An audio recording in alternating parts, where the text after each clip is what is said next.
The following care guide is brought to you by a true expert with questions asked by me. If you like this care guide, go watch or listen to the full episode on YouTube, Spotify, Apple, or wherever you get your podcast from. If you want to support the channel, please like, comment, subscribe, and share this video with anyone it may help. You can also support me on Patreon. And one last thing before we get to the care guide, if you like this hobby and you want it to stick around for a while, please go get yourself a membership to USARK in USARK, Florida.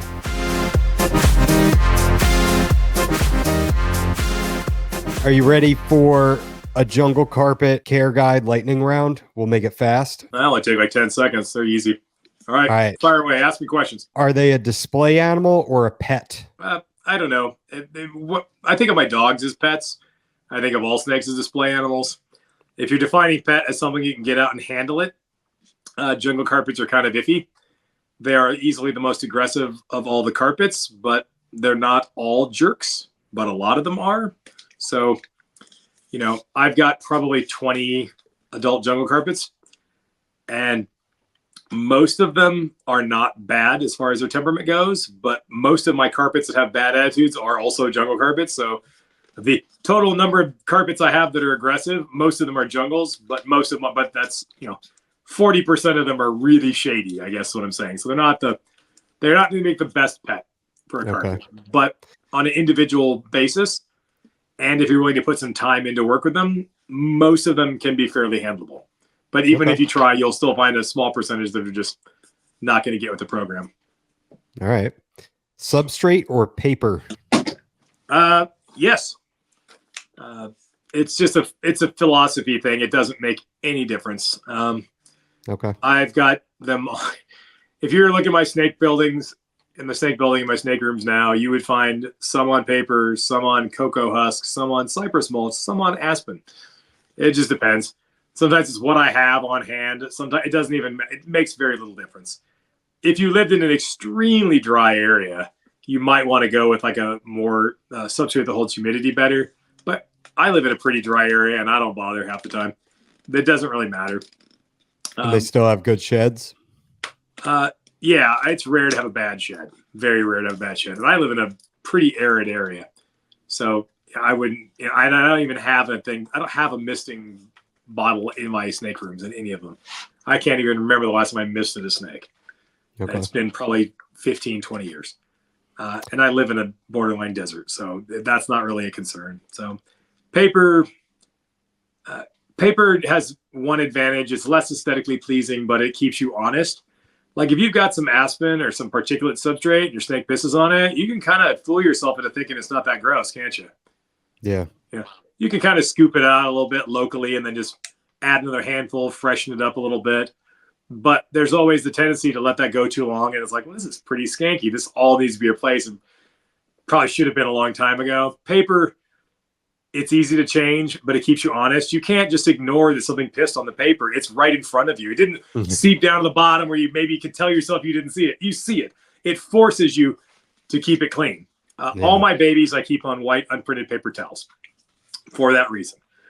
I keep an eye on things and stuff, make sure everything's, because you'll see little signs in the urates. If you see like bright green, you see potential health problems, babies that aren't processing food right or whatever. And when you're feeding frozen, that might be damp or whatever, if they're mashing a frozen or because they're smushing it into the substrate while they're trying to eat it and get it down, it's like you don't want little bits of aspen or whatever sticking to the fuzzy mouse or whatever. Yeah. An adult carpet, if it eats a little bit of aspen, it's going to be of no consequence. But a baby that weighs 22 grams that eats a piece of aspen might be a problem. So you don't want. So I keep it on paper towel for that purpose, and it keeps me honest. I'm just like. They're all get a complete substrate change every week when I go in and clean them. Regardless, I'm just going through like a robot, changing everything, and same with the water bowls, disposable water bowls. So, all right, ambient or gradient? What do you prefer? What do you mean, like the ball python thing, where you just keep the whole room one temperature and that's it? Yeah, that's bullshit. Don't do that. That's a terrible idea. I'll just say it. Like that works really well with exactly one thing, ball pythons. What people who do that fail to realize is that ball pythons are the exception to the rule. They are they are seasonal when they're in the wild, but because we basically fully domesticated them to such an extent that their reproductive parameters and the stimulus they need to reproduce successfully has been utterly and completely removed. You look at how unnatural it is, like males breeding at 6 months old to females that are 18 months old in an 80 degree room with any month of the year with no defined breeding season and no temperature grade, nothing. They just do it. It's because they're domesticated. They're the only thing that's like that. The amount of stimulus, environmental stimulus to elicit a fertile mating varies by species. And I know there'll be people like thinking like, well, I bred such and such a thing and I just do ambient heat. And it's like, yeah, maybe, probably. But, it's the old expression of a broken clock is right twice a day. You can, if you do that, you can occasionally produce babies from a whole bunch of things. But you will not produce consistent year in, year out awesome results. You will get half-ass results half of the time. If you're a hobbyist and you don't really care, and if they breed, they breed. If they don't, they don't. It doesn't really matter to you. Fire away. That's cool. If you want consistent, reliable results with a high degree of certainty and a high degree of success, then you got to do something. Think about it this way. As you go through life, you've probably noticed this to be true. The reward is always proportional to the effort and or risk you put into something. When in your life have you ever found that doing absolutely fucking nothing was the easiest, that doing the easiest, simplest thing, i.e. nothing, produced the best results? Basically never, right? It's like the harder you work at something, the better the outcome is. And if you put no work into something, imagine how shitty your outcome is going to be. Probably not that great. Anybody tells you that the road to success is basically doing absolutely nothing, you should not listen to that person. You will get more out of things the more work you put into anything, and that is a universal truth about life. The more you put in, the more you get out. You don't have to do a lot, but most of these species need some sort of environmental stimulus to kick off reproduction. That can be a food cycle, that can be a temperature cycle. Okay. If you keep them all at a flat 80 degrees, you're compromising their ability to digest, though. What you'll find, like I keep everything at 80 to 82 ambient air temperature for most of the year. There are a few exceptions. But they have a basking spot of 88 to 90 degrees during the day for most of the year. It turns off at night. And what you want is you don't want to have a basking spot that is so big that it overheats the rest of the enclosure, whatever type of enclosure that is. You want it to be small and isolated. If they seek it out, they can use it, but it's not gonna discharge too much extra heat into the environment. It's important, but what you'll find is that they want to be, most pythons, the overwhelming majority, want to be 80 to 82 degrees 98% of their lives. They generally will never bask for no reason. If you feed them a big meal, they'll go sit on the heat or under the heat, wherever you're providing it. They'll go bask for a time in the initial stages after eating to help start the process of digestion, speed up their metabolism, help them break down this big meal that they ate. And within a couple of days, they're off the heat. Then they're right back to the 80, 82 because that's where they want to be.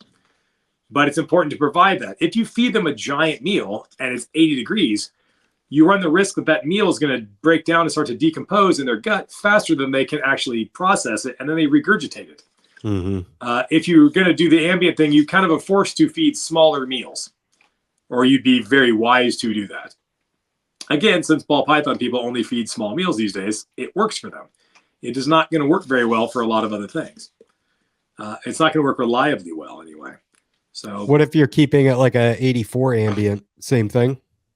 I think, no, I would never recommend that. You look at all these pythons, and I've kept basically every python that you can possibly keep at this point, and they generally, almost all of them want to be around 80, 82 degrees, not more than that. You look at like where they're going to sit, where they're going to behave, and that's the temperature they want to be metabolically. There will be outliers, things like diamond pythons, Bolin's pythons. There are always outliers, but too high of an ambient temperature like that, it's you cause stress in some things, and that's not good. Okay. Because the goal, obviously, with people who do that, it was like, well, if they want to bask at 90 and the rest of the time they want to be 80, if I just split the difference at 85 all the time, it's like, it's not that you're forcibly their metabolism is temperature regulated. Okay. So everything, all of their metabolic processes, the rate at which their cells are dividing, literally the rate at which their bodies are aging is temperature dependent. So if you are if the animal wants to be 80 degrees all the time on average, and you're making it be 84, you are forcibly speeding its metabolism up. You're forcibly shifting it up into a higher gear metabolically, and that burns things out faster. You're basically forcing it to age prematurely. This is basically what diamond python syndrome is. People keeping diamond pythons that are basically they're just geared metabolically much lower because they live in a cold climate. And when you keep them warm like everything else, you're forcing them into a high gear.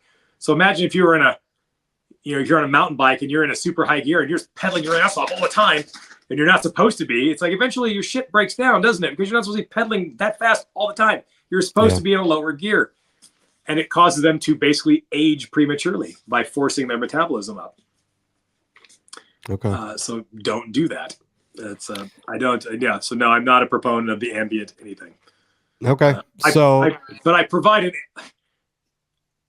all my snake rooms have an ambient air temperature that is provided by some external heat source. The room is kept at that temperature, but I also have a basking spot in addition to that is on for 8 hours a day and mostly get ignored for a lot of times. But you feed them and they'll immediately go sit on, feed them. And then you'll go in there an hour later and they'll be using that heat. And usually by the next day, they're not using it anymore. But it jumpstarts that process. And it's important for that reason. Obviously, gravid females need to have access to higher temperature ranges. So for just a regular Joe that's getting a jungle carpet from you, if they're keeping at 78 to 80 with 88 to 90 hotspot, is that acceptable? Yeah, usually. I always tell people 80 to 82. And then they'll call me up I don't know what the problem is. I'm like, the snake won't eat. I'm doing everything right. It's like, I'm doing everything's perfect. Its environment's perfect. It's like, it's 75 on the cool side and 90 on the warm side, and I handle it every day. I'm doing everything perfect. I'm like, what? I didn't tell you 75. I said 80 to 82, which means 80 to 82. It doesn't mean 75 is not 80 to 82. It's like, make it these temperatures and quit freaking handling it. It's like, if your snake's not eating, stop touching it. Like, why are you touching it? It's like, you know how stressful it is? A baby carpet, it has a brain that is about half. If you took you know how small a lentil is? Yeah. If you cut a lentil in half lengthwise, that's about the brain size of that snake. Half of a lentil, like half a sliver of lentil. That's how small its brain is. And then you think the snake's eating great. It lives at Nick's house, and I pack it up. I ship it to the other side of the country. That's a lot of stress, isn't it? Then it gets set up, put in some crazy cage. It's way bigger than what it's used to. Maybe it's even better. I don't know. And then every damn day, these giant hands from the sky reach down. They don't know it's not a predator that's going to eat them. They don't know they live in boxes. For all they know, it's a predator. And this giant hand keeps reaching in and fucking with them every day and playing with them like it's a toy. And then you wonder why it doesn't eat. It's like, leave it alone. I tell everybody the same thing. Don't even touch that snake. Should not even know that you exist until it has eaten at least 3 times. Till it is used to the new surroundings. It knows where it wants to hang out. It knows where it figures out where it wants to be. It's eaten a few times. It's shit. It's done all of its business. And then you start handling it after it's settled in. Don't add that stress on top of. All right. Now, night drops. Do you recommend them? You said you have your hotspot turn off at night. So do you recommend I don't provide a night drop during the most of the year. For my adults or my babies, I've not found a reason to do it. I've not found an advantage to doing it. That said, a small night drop is not going to be a problem. If your ambient air temperature in the summertime was 80 degrees and they had like an 88 degree basking spot, and then at night it dropped to like 76 or 77, it's not going to cause a problem. It will be totally fine. Okay. I've not found any really compelling reason to do that. But it's no harm, no foul. It won't cause a problem. Okay.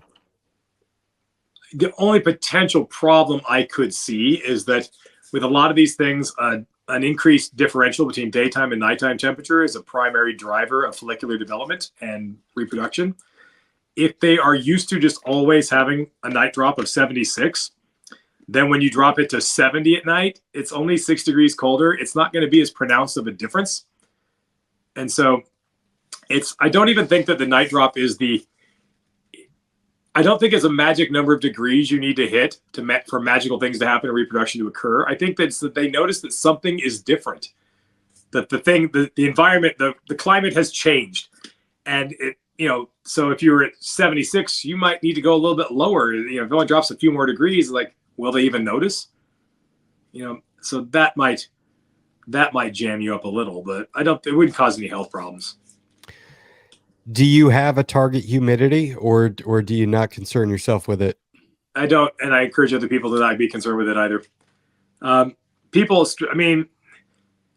The amount of stuff in the hobby that people find to stress themselves out about, it's crazy to me. Like, I sent a snake out a couple weeks ago. I get an email like, "Oh, do you have its shed records?" I gave it all its feeding records. It's like, I don't see, you don't write down its sheds. I'm like, no, why would I do that? What is the point? I used to do that. And after like 15 or 18 years of writing down sheds, I realized that I had never once in almost 2 decades ever once needed to know when a snake shed lasts. It has never come into, it's an utterly useless metric. Why do I need to know that? Like, it's not, unless it's during a reproductive season in the female where it might be a pre-ovulation or post-ovulation shed. But other than that, no. Why would I write down when a baby sheds? That's never information you will ever need to know. So why record that? Much less worry about it. It's not worth bothering with. So. Okay. How often do you change water? I go through every week and I change everything. I throw the bowl away. I buy cases of various deli cups and I just use them as a liner. I find that is the fastest, most efficient way of doing it. I don't totally hate the planet, so I get the ones that are recyclable and I stack the dirty ones up and I recycle them. Some of them I wipe out and I use them to mix up like fiberglass resin for car projects and stuff, and carbon fiber resin. I use my old water bowl, wipe them out and use them for mixing up resins and paint. But mostly I just recycle them. Yes, it costs money, but my time costs money. And it's like the idea of like washing 500 water bowls, 800, 900 water bowls sometimes with the babies. I might have 900, even 1,000 snakes. Am I going to wash 1,000 water bowls? And then think about this from a disease prevention and mitigation standpoint. Do you have 1,000 different sponges you're washing those 1,000 water bowls out with? No. You're using the same. If you have a water bowl from a snake, and let's say the snake has got some dread disease. I don't know, make one up. Doesn't matter. Ebola. Doesn't matter. And it's not manifesting symptoms. And you take your soapy sponge, you wash out its water bowl, everything's great. Then you take that same sponge, what are you going to do? Wash out the next one of the water bowl because you have 700 water bowls to wash.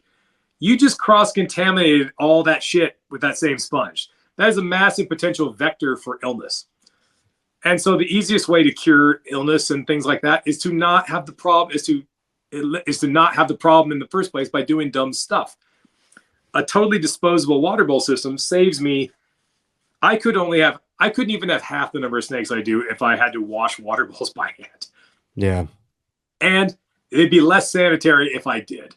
Being able to just like take a sterile I have a heavyweight ceramic base in most of these things. And it basically is just like a receptacle and the deli cup is like a liner. And I drop the liner in, I fill it up with water.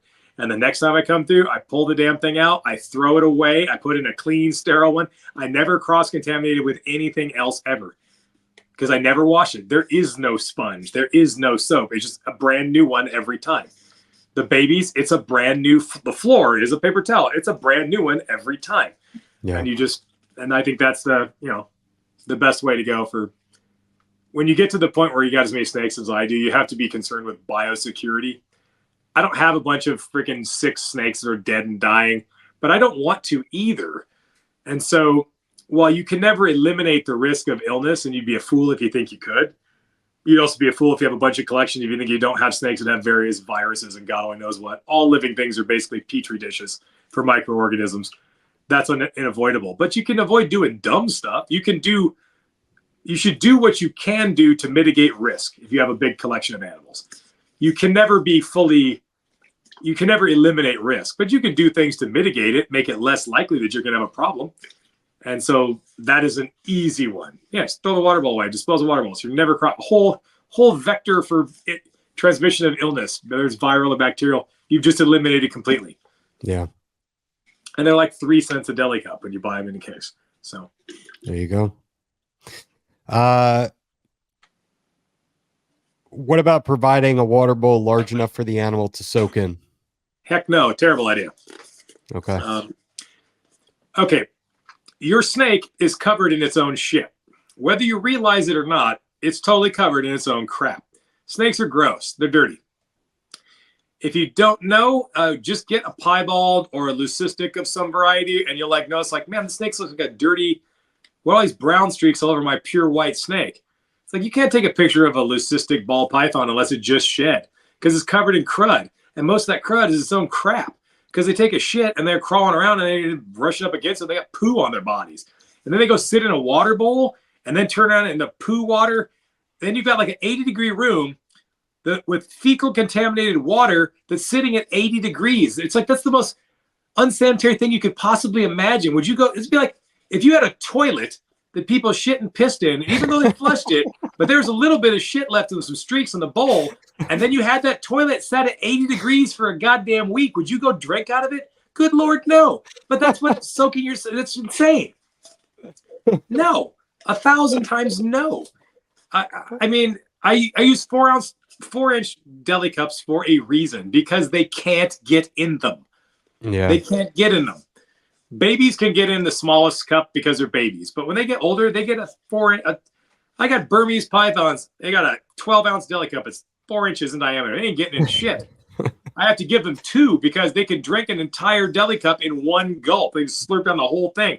When I'm giving them water, when I change the water out, I fill up both of them, and then I do that first, and then I do the rest of the room, and I come back to the big snakes, the short-tail pythons, the rock pythons, the big stuff, because a lot of times I'll have to refill it again because they'll just slurp the whole thing down. I'll top them off again, and I'll each have 2, but I don't want them getting in there because it's going to get contaminated instantly. You don't notice this. You don't notice the poo streaks on your jungle carpet because it's black and yellow and it has colors and a pattern and it breaks it all up. You don't notice how dirty they are, but they are. And we sit in there. It's no, that's a terrible idea from a sanitation standpoint. What about how important is day-night cycle? Pretty important. They are nocturnal, so they are more comfortable at night. So if the lights are on all the time, that's obviously a problem. I mean, if you're going to get rid of one, if you got rid of the day and only had perpetual night, you'd be better off than if you had perpetual day.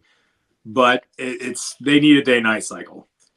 You have an active period and an inactive period. And even in their active period, they're not all that active, but they are, you need to maintain that. They have circadian rhythms just like we do and everything. And you should have a day and night cycle. Absolutely.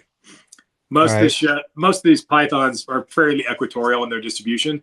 So you don't get a lot of photo period differences. So it's mostly 12 on, 12 off kind of a thing, or very close to that. You don't see big, I live almost in Canada, so we get big swings. Next month and into August, it will be light out until 9:30 at night. It'll be daylight. It's 9:30 at night. It'll still be light out. They don't really get that, but day and night cycle, they're at it's warm in the day, it's cooler at night. You warm up in the day, you hold on to your heat at night. This is you're encouraging normal behavior. You want them to get their heat energy stored up during the day, and then they'll behave normally at night. You don't want to, they don't get nothing gets to bask at night in the wild. So turn that stuff off. What about, what are your thoughts on providing UVB? No, dumb. I should say dumb. That's dismissive, but it's dumb. They don't need it. We have known that they don't need it. This just keeps coming up. It's I don't know why. It's no, it's 100% not necessary. Okay. And it's not even, there's not even really much in the way of tangible benefit from it. And there was a paper that was published a couple of years back, an actual peer-reviewed paper that showed some very marginal potential upside, but it was the fact that you can have snakes for 40 years without even a light at all. I mean, you do not need UV. The reason why your Boland's pythons don't breed well, or your diamond pythons were getting diamond pythons, is not because of the spectrum of light. It's because you weren't treating them like diamond pythons or Boland's pythons. You were treating them like other things. Treat them like what they are, problems go away. It is not the spectrum of light. That said, if you want to, things tend to look cooler under full spectrum light. Under natural full spectrum light, it changes the way things look visually to us. And there is some anecdotal evidence that some species that have a lot of yellow pigments will enhance their visual appeal. In that, like Brettle's pythons. For years, people have noticed that if you take one out of the wild, which no one's really supposed to do, down there even, every wild, you'll never find a picture of a dark brown Brettle's python in the wild, ever. I've never seen one. I've compiled a shitload of pictures of wild Brettle's pythons for both these carpet books. And every single solitary one in the wild looks amazing. They are all like awesome in the color department. All of them, 100% are amazing. Some are even more amazing, but the worst one I ever saw was way better than the average captive. The difference being the spectrum of light. We know it's well known that in lizards, that access to full spectrum light will change the color of the lizard. I used to breed green basilisk lizards, which I think are probably the prettiest lizard in the entire world. It looks like a dragon. They're crazy. You know what I'm talking about? Yeah. Wild green basilisks are kind of like a dark green, kind of a military green kind of color. They're beautiful. Captive bred basilisks that are raised without having access to the actual sun are blue. They're like a powder blue color. Wow. And that's the difference. So we know that in some lizards, it does enhance their color. And it may well, and there's some good reason to think that like Brettle's pythons and some of those things, it will enhance their color. And it will absolutely do no harm. There is no downside to doing it other than you have to buy the bulbs, which cost money. But you're not going to hurt your snake at all. And it might make it look cooler. It might make the photos turn out better when you take a picture. It's probably not doing anything. It's probably having no real health impact, but it's certainly not hurting anything. So if you want to do it, knock yourself out. Okay. No effect on immune function or anything like that, or none that we're aware of? No, nothing. No, they're fine. It's people just keep they just know. It's like, no, it's lizards by and large. If you're an insectivorous lizard, you're not really, you may not get complete nutrition from those bugs. If you're a herbivorous lizard, you may not be getting complete nutrition. You might need solar radiation from the sun to help you synthesize vitamin D3 and properly absorb calcium and that whole nexus of things. Whereas a snake is a nocturnal animal, it's hiding from the sun all day, a python anyway, and it comes out at night when there is no sun. And they're not eating bugs and plants, they're eating whole animals. They don't have a problem getting calcium because they're just digesting a whole animal, skeleton and all. They get everything they need because they're eating complete nutrition by eating a whole animal. So they're not getting, an iguana is not going to get complete nutrition from its diet. So these other sort of factors are going to be more important for them. Okay. Whereas python is. So. All right. Maybe this will be controversial. What would you recommend as an ideal enclosure size for the average adult jungle carpet python? It depends on how big you let it get. People always want to think that bigger is better, and it isn't. Sometimes bigger is just dumber. I mean, I've seen people with like cages, and I just like scratch my head. Well, they'll have like a 4 foot tall by 4 foot wide by 2 foot deep cage, and like the only thing to climb on is only like 18 inches of the ground, and the top like 28 inches is just dead space, open air. It's like, why does that even exist? It can't utilize that in any way, so it's pointless. I would say, most carpets, if you're being a 2 foot by 2 foot high, 2 foot deep by 4 feet long, you are being generous for most of them. Jungle carpets, males are the larger sex, so everybody gets that wrong, but they don't need to be that large. They can be kept artificially small. So a moderately sized adult male jungle carpet will almost get lost in a 2 foot by 4 foot cage. It's plenty of space. Even a big female, that's plenty of running room, plenty. If you could give it a 6-foot cage, yeah, sure, knock yourself out, but it's not needed at all in any way. Could you say that again? Male jungles get larger or generally larger than females? Well, no, it's another one of those things that people ask all the time, but they think that it's a simple yes or no question, and no one has the attention span to hear the real answer. It's kind of like the adult size thing. It's like it's part and parcel of that. It is, if you look at, basically I tell people the same thing. If you want a smaller snake, get a male. If you want a larger snake, also get a male, oddly. With all the carpet pythons for which males combat during the breeding season, the record size specimens are always males. Not by much, but by a little. So there's a concept, you could deem it like an alpha male species.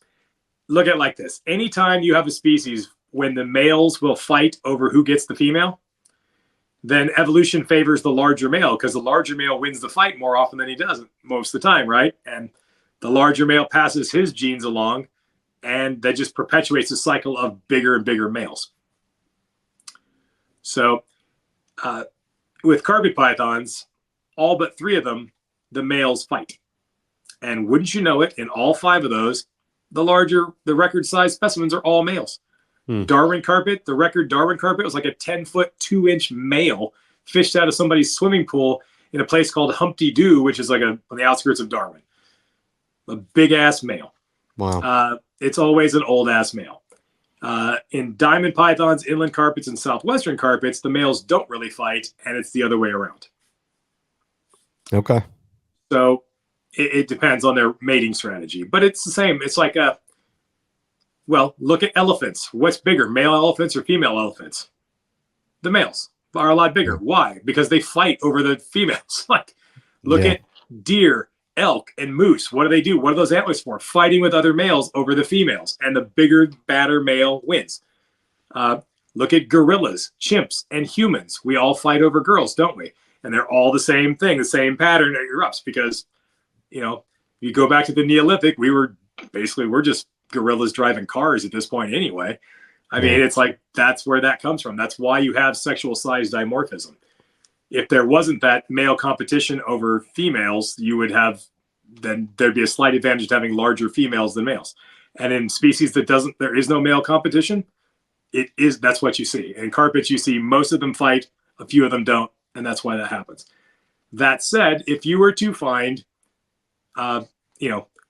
10 northern coastal / jungle carpets, and you were to find, let's say you found 100 female adults in the wild and 100 male adults in the wild.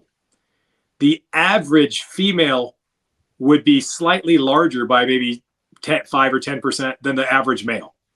Females will average slightly larger, mostly because they're ever so slightly heavier bodied. Not by much, just enough. But the top 3 giantest ones you found in the whole thing, out of the whole 200, will all be old males. It is probably not an artifact of, genetics. It's probably an artifact of longevity. If a male, since they don't ever really stop growing, females probably don't live as long as males in the wild, just because the cost of reproduction for a male is very minimal. They don't die. They don't mate and die. The act of breeding doesn't kill a male. It's very little effort on his part to breed. A female, I have this happen every year. This happens. Maybe this will be a year it doesn't happen, but most years around here, I'll breed 30 female carpet pythons, and one of them will fucking die. Like, they'll lose so much body weight, they'll lay a giant clutch, and they'll suck so much out of their body that they never quite bounce back, and they'll eat once or twice, and then they'll just crash. Like, they gave up to, the strain on their body was so extreme to make that clutch of eggs that they crash and burn and literally die. And that happens a lot. Wow. It happens more years than it doesn't. One will crash and won't quite recover. So with that said, and I'll intervene if I have a female get egg bound. I'll intervene and get the eggs out. In the wild, they don't, and they get septic. So I think the average life expectancy for a female that's reproductively active is going to be shorter than that for a male. So it's probably a function of where males get larger because they outlive them.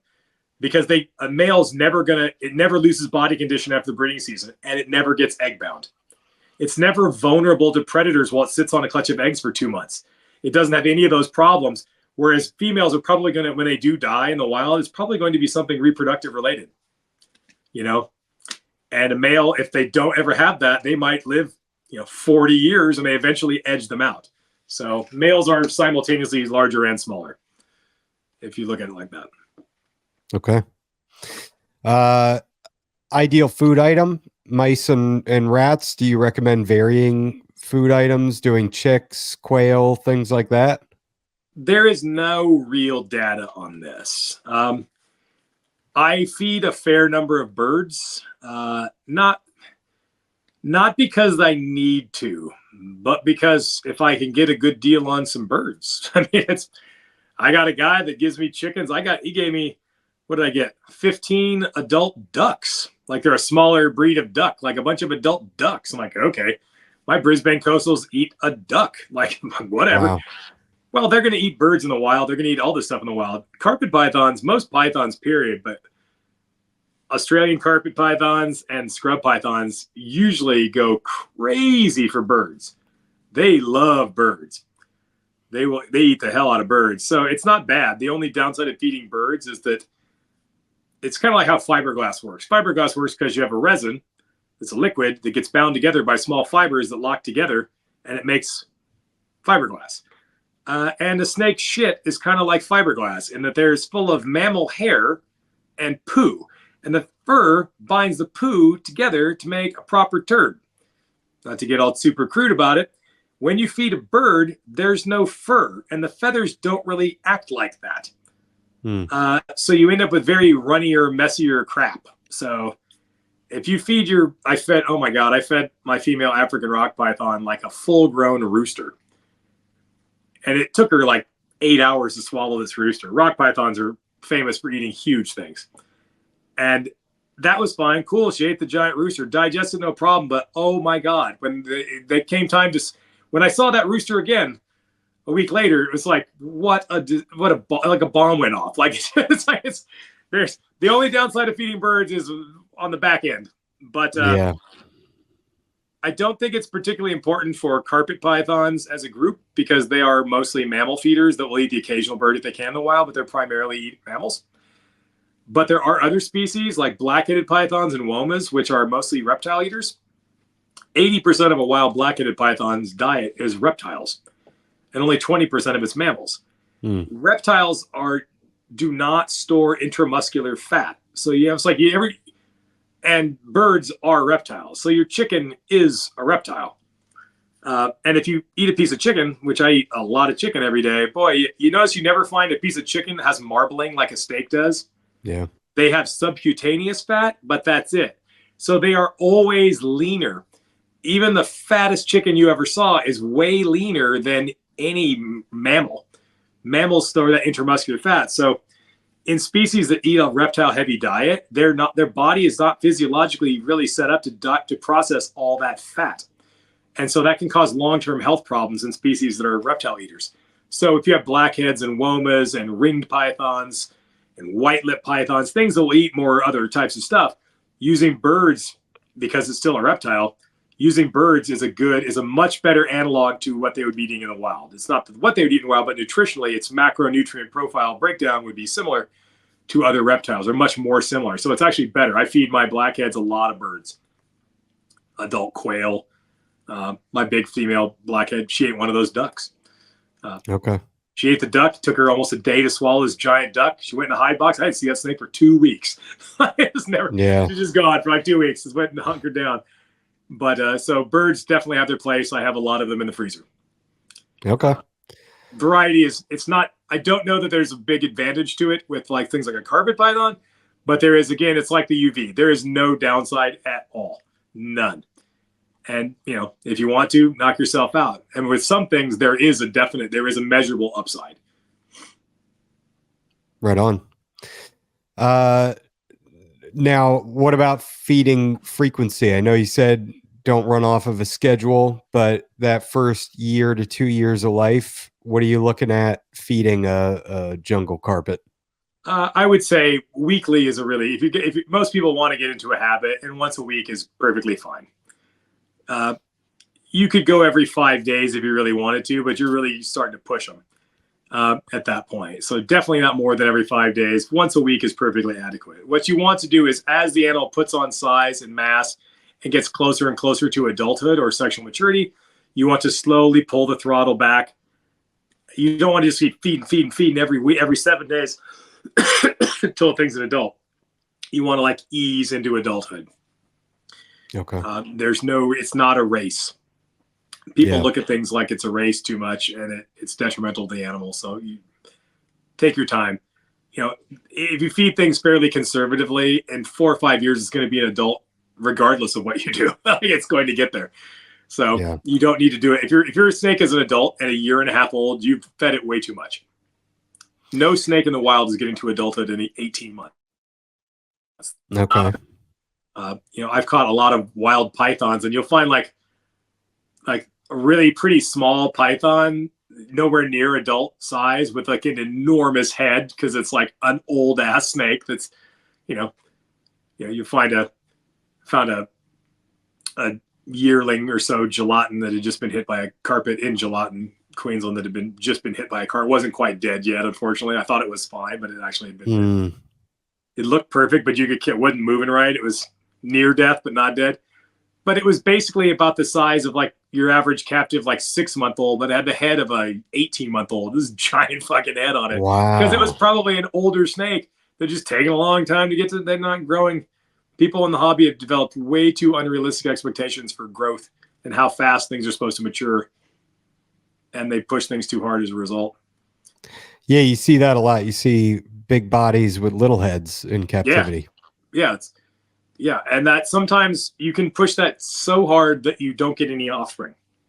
In that all the growth just goes in, you make the body bigger, and it actually delays the onset of secondary sexual characteristics, i.e. puberty. So you might have like an adult-sized juvenile. Wow. Yeah, it's stupid, and it's all just greed. Quit feeding the snake that much. It'll get there. You don't need to do that. It's maddening. Okay. So every 1 to 2 weeks, and then once they're 4 to 5 years old, then what are you doing? Once a month? As necessary, maybe. Yeah. It depends, though. If it is an animal that has excellent body condition and it's a male that's not going to lose body condition, or a female that you're not breeding, then that's one thing. If it is a female that you know you're going to breed, you need to kind of pad it a little bit with some extra calories. Or it's a female you just got done laying a clutch and you need to recover some body condition. So what you would feed, like you could have 2 females that are siblings and they're the same exact size. And if one of them is going to get bred the next couple of years in a row and one is not, you wouldn't feed them the same. You're going to need to feed the one that's going to be breeding a lot more than the one that's not, because the one you're just trying to maintain good body mass and muscle tone. The other one you need to give it a slight surplus, and then you got to rebuild after this giant, loss in condition. So it just depends. Males are a lot more forgiving because they generally don't lose much in the way of body condition. I feed them all enough to maintain good body mass and muscle tone, but not really grow. And where that balancing point is might be different for every snake. Some you need to feed a little more, some a little less. But I don't write it down. There's no like label, or I'm not writing down when I fed this snake last or that other snake last. It's not like that. I just look at them, and you kind of know. It's like you don't want your snakes to be round sausages. You want them to be lean and muscular and fit. And that's what you want for longevity and good reproduction. It's not, big, fat, obese snakes. Yeah. All right. What are, wrapping this up now, what are some potential health concerns that can come up? Potential health concerns? Yeah, like respiratory infections, things like that. Yeah, anything to look out for? Or? It's all the same stuff that affects everything else. I mean, the hobby got itself all Twitter-pated about nidovirus the last couple of years, which is kind of turns out not to be the apocalypse we were promised. But it's the problem when you talk about diseases is that we don't know anything. We know this much. Like if your snake gets a disease that's, let's say it's viral. If it gets sick, it's most likely not viral. It's most likely bacterial. If it gets something that's viral, the most likely virus it's going to encounter is a virus that we've never encountered. If you know me, thousands of viruses afflict every organism on the planet. There are thousands of viruses for every species of everything. And we know of about 5 that infect pythons. That's it. Which means if there's 1,000 and we know of 5, that means there's 995 of them we don't know about. So the most likely thing they're going to catch is a thing we've never even encountered before. But like a lot of things, they present similar. And you can't, I guess I don't believe there's a lot of reason to get super worked up about hypotheticals and worrying about stuff that's beyond your control. Do the best you can with what you have. Don't be a fool. Don't assume that you're immune, quarantine your snakes. That should be a thing, right? Like, oh my God, like, and I don't care who it comes from. You quarantine it for a period of time. Sometimes, depending on the source, a long period of time. But nothing just gets stuck in your snake room. Everything gets set aside on a white piece of paper for observation. Everything gets treated for mites, where I don't give a shit who it comes from. Because the number one health problem you're going to get is mites. That's always the number one thing. And too many people are too lax about, God, not to harp on ball python people all the time, but the number of people I know is like just buy some adult female from some dude in Georgia they never met, and they're just immediately breeding it like a week later. It's like, what are you doing? Like you're just, it's like, maybe you'll get away with it. Maybe you won't. Like, I'm not doing that. Like, are you kidding me? Like, if I'm going to get something that, I don't ever buy adult snakes from anybody ever, full stop. But if I did, I'd at least do it like 6 months before I was going to breed it so I could properly vet the animal before I introduce it to anything else. An ounce of precaution is worth a lot more. It's a lot easier to prevent a problem than it is to fix one after the fact. Yeah, they'll get the garden variety respiratory infection, which is usually always caused by Pseudomonas, which is basically normal gut flora. What happens is, with most garden variety respiratory infections in snakes, and carpets are certainly in that group also, it is usually not a thing that they caught. It's not a pathogen that they caught from outside or from some other snake. It's something that was always living in them anyway that became a problem. Things like Pseudomonas can cause illness, but if you were to test all of your snake collection for Pseudomonas, I would bet you 90% of them would come up positive for Pseudomonas. You probably have Pseudomonas. It's one of those things that everything has. And it's not a problem with a normally functioning immune system. It keeps that stuff in check and it doesn't manifest illness. Having a virus in your system doesn't really mean shit. It doesn't. Fun fact, you are 4% viruses. 4% of the human genome is viruses. Viruses that our ancestors, all the way back to the primordial soup, have been encountering viruses since as long as there's been life, there's been viruses. And when viruses, they borrow little bits of DNA from things they infect, and they leave little presents for our descendants in our genomes. So a not insignificant percentage of the human genome is you are literally made out of viruses, as are the snakes. It's not a thing you're ever going to get rid of. And it's not, be careful, do what you can, and quit worrying about stuff. The garden variety RIs and stuff, it's usually something that was always already within the animal anyway. And then because the introduction of stressful stimuli, whether that is temperatures that are way too hot, way too cold, some other outside stressor, when reptiles become stressed, it hampers immune function. And when they're stressed enough and it drops their immune function enough, their immune system is no longer able to keep that thing that's been there minding its own business for years in check. And then it can possibly manifest illness. So what's the first thing I tell you? Your snake gets an RI. Quit stressing it out. Make sure the temperatures are totally dialed. It's got somewhere to hide. It's got all these environmental parameters, and quit fucking with it. Remove all external stress so its immune system will function optimally and stuff. But that's the thing. People, they think that snakes are just like catching an illness from the snake next to them, or that it's like, that can happen. It's usually something that was already there that manifested illness that had been minding its own business previously. Right on. So, well, thanks, do what sir. you can within reason, but don't stress yourself out about shit that's outside of you. People in life spend way too much time stressing about things that are outside of their control. We're all control freaks, and we think that we can control everything in our environment around us, and you can't. Nor can you control in your snake's environment. You can do what you can do, and you should do the things that you can do to mitigate the risk of illness or whatever problems might befall you. But since you can never eliminate them, there's no point in worrying about things that are outside of you, that are external to you, and you can't control. That's insane. It's like, do what you can do, and then cross your fingers and hope for the best, and enjoy your hobby. And something will eventually go wrong, because it always does eventually, doesn't it? And then you pick yourself up, brush yourself off, and you keep going. It's getting paranoid about stuff, I guess. All right, cool. Well, that's the care sheet for jungle carpets. Super easy. I know it. I'm taking on the care things, a couple things that are personal favorites of mine that apply to all carpets, but definitely to jungle carpets as well, that I'd recommend. I see too many people with cages that have, like, their idea of putting a branch in it is like wedged in from corner to corner going at a 45-degree angle. That is shit, and the snake doesn't want to use that. Your snake does not want to use a rope swing or a rope or any of that stuff at all. Snakes don't want a perch that is at a weird angle or that is moving. They want something that's solid and secure. So what you want are branches that are roughly equivalent to the diameter of the snake's body at mid-body, and you want them horizontal, and you bolt them in, screw them in, glue them in, so they are rock solid and they feel secure. If you want the snake to sit on them, you make the spot on the branches where you want the snake to sit 80 to 82 degrees, and guess what that snake's going to do? It's going to park. It's got the perfectly comfortable place to sit at the right temperature. If you just take a small plastic, like some silk plants or whatever, and put some leaves from a silk plant that kind of hang over the spot, that snake can sit at a branch that has a Y in it. Like, you'll get a branch that's like a fork in the branch.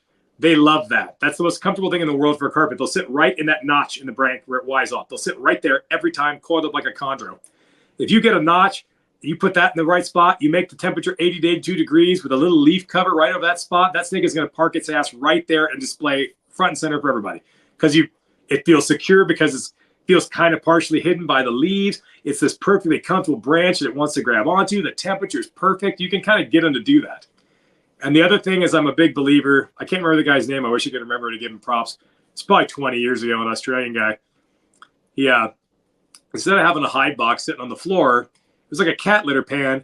He bolted it to the ceiling on like little tracks and put a hole in it. So I do it with all my cages. Their hides are all ceiling mounted hides, because it basically adds a loft to it adds a second additional floor space.